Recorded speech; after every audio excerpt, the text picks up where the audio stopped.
those recent comments that came from Megyn Kelly basically saying she doesn't understand why blackface is something that's so controversial. She said, you know, when she was coming up, people did it, and there was no real cause for concern or any backlash from it. Well, obviously, everyone was at their TV screen like this. Yeah. She said, jaw dropped. How out of touch could you possibly be? So Megyn Kelly, and much respect to NBC, how they chose to handle this, because they addressed it head on the next morning in the 7 o'clock hour, and Al Roker did not hold back. Take a listen. Well, she apologized to the staff. She owes a bigger apology to folks of color around the country, because this is a history going back to the 1830s, minstrel shows to demean and denigrate a race wasn't right. I'm old enough to have lived through Amos and Andy, where you had white people in blackface playing two black characters, and with just magnifying the worst stereotypes about black people. And that's what the big problem is. You know, I think the interesting thing is, obviously, we don't need to have a conversation about her using blackface. It was clearly wrong, regrettable. Hopefully, her apology was sincere. She did make one. But what was most interesting to me is, you know, we work in this business. Everybody at WCIU, we're a team. If a comment was made on this show, it wouldn't be that was controversial. I don't know if, or I would hope that Carly, because you're so well liked, Felicia, because you're so well liked here, and I hope I am, that my teammates would have my back. Now, this is something you can't cover for, obviously, but NBC decided, hey, we're not going to shy away from this. We're going to address our teammate who said something that bad.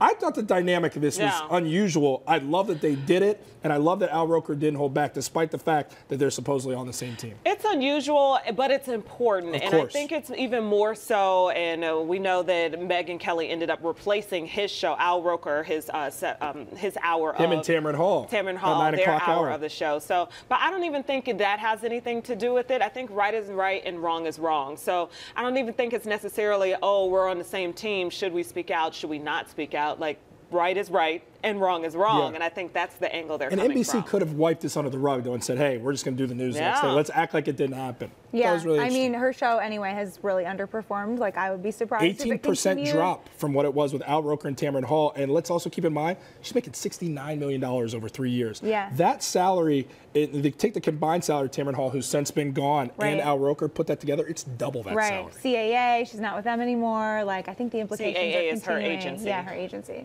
So. Yeah, I just think the whole experiment hasn't worked. It's clearly been a failure. The ratings drop, how much money she's made. There's been issues saying it's a toxic environment. I think this is straw that breaks camel's back. I'd be surprised if the season gets renewed.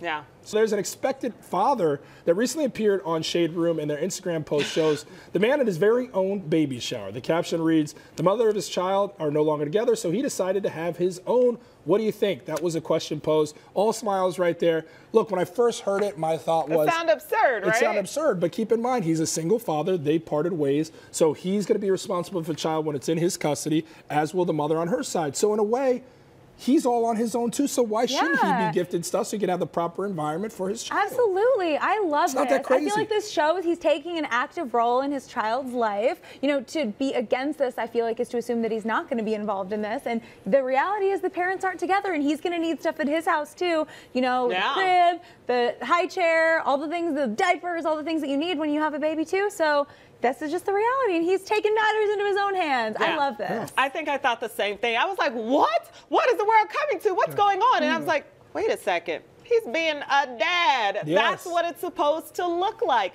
It's unfortunate that they're not together, but maybe they'll still be able to co-parent. I would have liked to have seen them together at the same baby shower. It just shows that they're not at a place where they can really be in the same room like Bring that. the lawyers, have them split the toys. Now you got double the gifts, so what's it? As long as the kid is being taken care of, that's what it matters.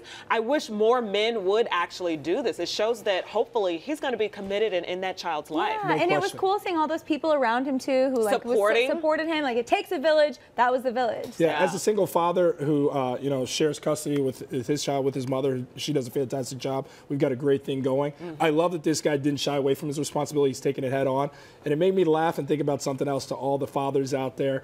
When your wife, your significant other, goes out for a night and you have the child and maybe you're in the same home, don't ever call it babysitting. You're not babysitting. No. You're raising your child. You are So 100% definitely right don't do about that. that. It's time to split these duties 50-50. And in the when it world comes we're to living raising in right kids. now, I think it'd be fantastic if they are still together, for the man to be there the entire time, too. I think it puts those roles that society for the longest has said, hey, give the mother the gifts because she's going to be the one raising that child. No, I think they both should be there from the start of it to the end of it Yeah. because it's a team that's raising that child. So that's something to rethink as well.